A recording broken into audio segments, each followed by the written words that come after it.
Kwanza mambo ni mawili kwa sababu ya muda na kwa sababu sasa hivi ni muda wangu pia wa kwenda kanisani.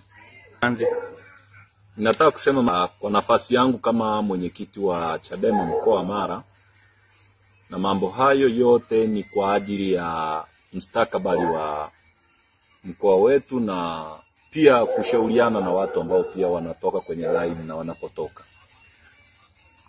Kwanza kabisa sisi tunakaa boda ya Sirari kuhusu hili la makamu mwenyekiti kushikiliwa kwamba immigration au uhamiaji, idara yetu ya uhamiaji kutumika. Mimi niendelee tu kusisitiza kwamba idara ya uhamiaji inatumika kwa sababu kulikuwa kama na kasumba ya kumtafutia makamu mwenyekiti mashimo yanachimbwa, na yeye mwenyewe alishaambiwa tangu mapema kabisa kwamba kuna mashimo yanachimbwa kwa ajili yako. Na amekuwa mtu ambaye amekuwa na umakini mkubwa sana kutokuingia kwenye ugomvi ambao hauna msingi, lakini hajaacha kukaa kwenye line yake ya kusimamia ukweli ambao ndio nature yake na ndivyo alivyozaliwa. Na yeye kama ambavyo vitabu vya Mungu vinasema, ukisoma hata kitabu cha Zaburi, kwamba yeye kukataa kwenda na mashauri ya wasio haki haliwezi kuwa kosa kwake. Kwa hiyo mimi niendelee kumtia moyo kupitia Zaburi moja mstari wa 1 mpaka wa 4. Kama kutakuwa na mtu atamfikishia hiyo, aelewe kwamba pia wamchao Bwana ni kama mlima Sayuni. Kwa hiyo asije akafikiria kwamba yuko peke yake. Wako malaika na yuko Mungu anaongozana naye. Kwa sababu ukiangalia kilichomweka ndani hata sasa, na sisi tulikuwa tumesisitiza kwamba tujue.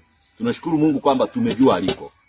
Sasa jambo la pili ni kwamba usalama wake na uhai wake ni jambo la msingi, wala hilo halina negotiation.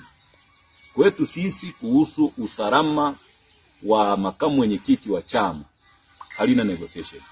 Sababu hatuwezi kuona tu watu siku hizi wanaamka tu wanachukua maisha ya watu wengine kama kuku, ya kwao ndio ya watu. Kwa hiyo sikutaka kwenda mbali kwenye hili. Ninachojua mimi kilichomweka ndani makamu mwenyekiti wetu ni phobia. Yaani kuna kitu kwenye psychology inaitwa phobic disorder. Yaani watawala wameshakuwa na phobia. Wao wenyewe wamekuwa na hofu ya kitu chao hicho walichounda kinachoitwa uchafuzi wa tarehe 29. Sasa wakikuona tu hata usoni, kama wanaona dimina yako haiendani na hiyo jina na hii waliotengeneza ambayo sisi tunaiita ni najis, wanaona huyu atunzwe, huyu atekwe, huyu afanywe hivi. Kwa hiyo wana phobia kubwa sana. Electrophobic ndio kinachowasumbua wao.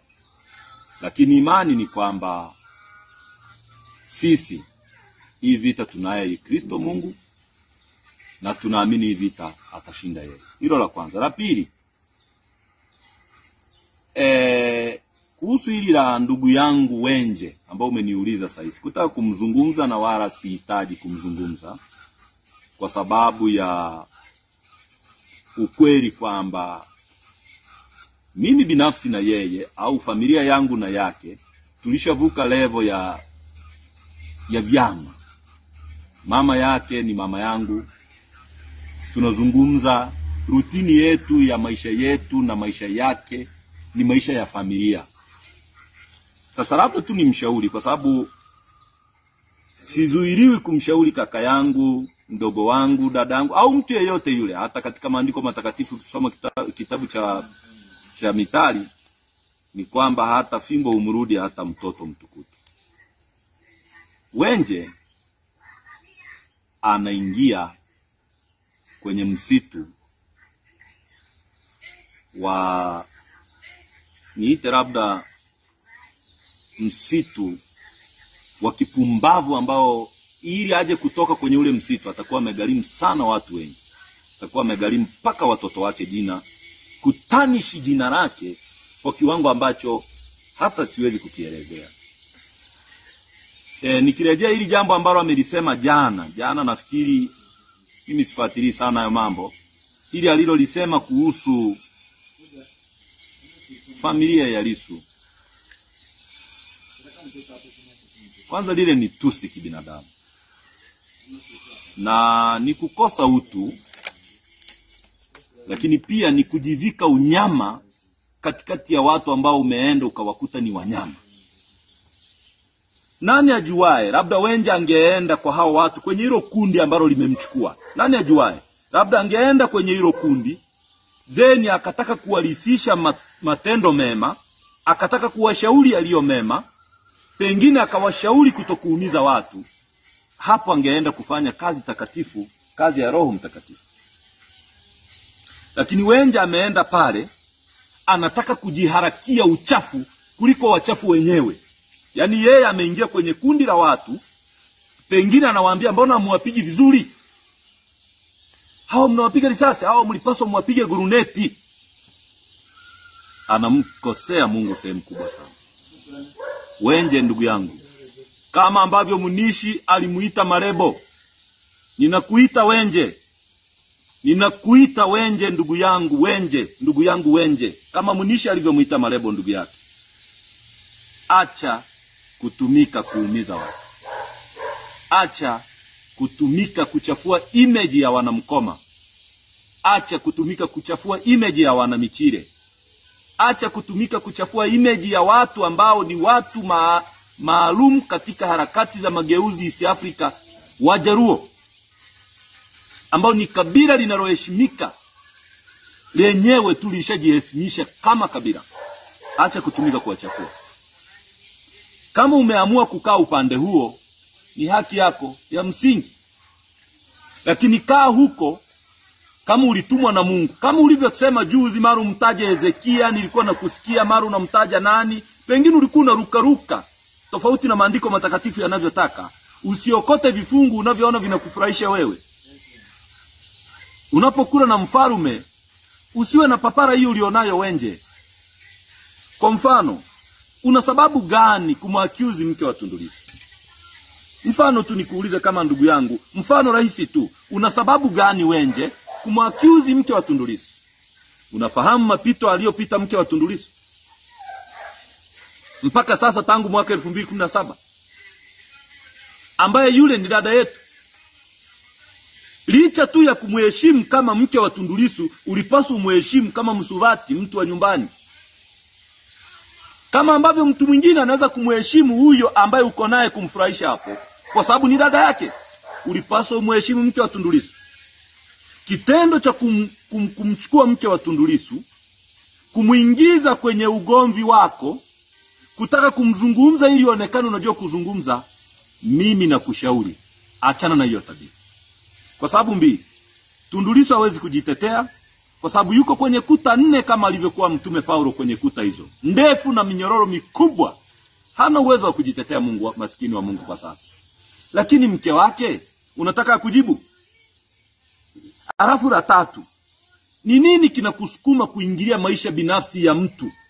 Yaani unasema mke wa Tundu Lissu hajaonekana mahakamani. Kwa nini usiwaraumu waliomweka Tundu Lissu mahakamani, unamlaumu mke wake kutokwenda pale?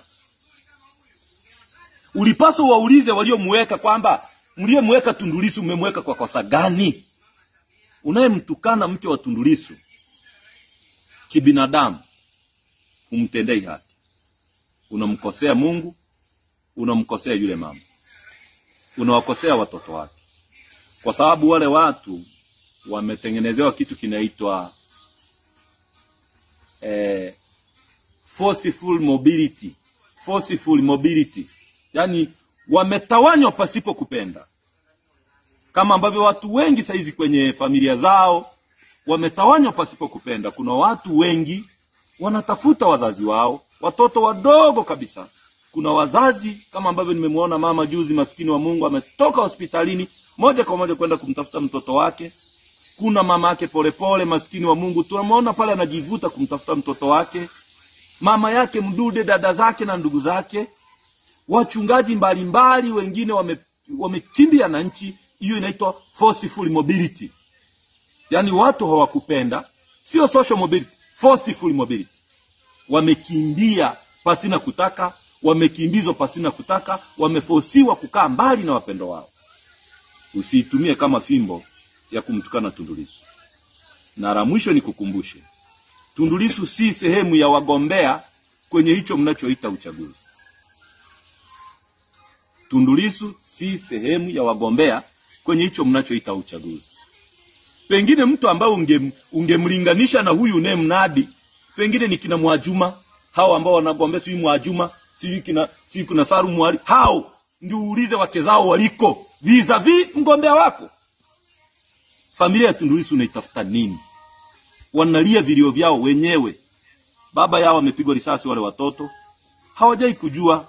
Pengine aliyempiga risasi anafurahia kura saizi mayai. Baba yao yuko jela. Yule mama maskini wa Mungu juzi alikuwa kwenye mkutano huko, nilimuona mikutano fulani huko Ulaya, analia kama mtu ambaye hana namna ya kufanya. Huruma ya Mungu inakutaka umshauri mfalme au malikia uliye naye apunguze kuumiza watu, sio kumchochea huku unachofanya. Mimi ningetaka nikushauri kama ndugu yangu Wenje, na kuita kama Munisha alivyomuita Marebo. Ndugu yangu Wenje, mrudie Mungu. Ndugu yangu Wenje, muombe Mungu akupe hekima, uwe na kiasi katika yale unayoyasema. Na Mungu wetu, kwa sababu ni Mungu wa huruma, nina imani atakuhurumia. Na pengine mimi kama ndugu yako Chacha, nitaendelea kukuombea Mungu akurejeshe hekima yako uliyokuwa nayo kama Wenje. Usimuumize mama pale Michire, na usituumize ndugu zako wengine. Hata tukaona aibu hata kuposti picha tulizowahi kuishi na wewe katika wema, kwa sababu tu kwamba unataka kufurahisha watu. Shauri wangu pia kwako ni huo, na nisitakubali mtu yeyote amuongee mke wako, aongee watoto wetu wale wa kwako ambao wako Canada, kwa sababu yoyote ile, kwa sababu atakuwa anakukosea, au kuongea njia ulizopita wewe ili unusurike kifo mwaka 2020, atakuwa anakukosea. Pengine sitakubali mwanachama yeyote kwenye grupu la chama la Chadema akakuuliza kuhusu Nyatega kwamba kwenye kaburi lake ukienda utajisikiaje leo, kwa sababu sio utu, na mimi sikubali hayo mambo yaendelee. Sitisha hayo maneno ya kumtukana Tundu Lissu na familia yake. Mnadi mgombea wako vis-a-vis kina Mwajuma anayogombea naye. Mungu akubariki kwenye siku hii kama utakuwa umenisikiliza sana.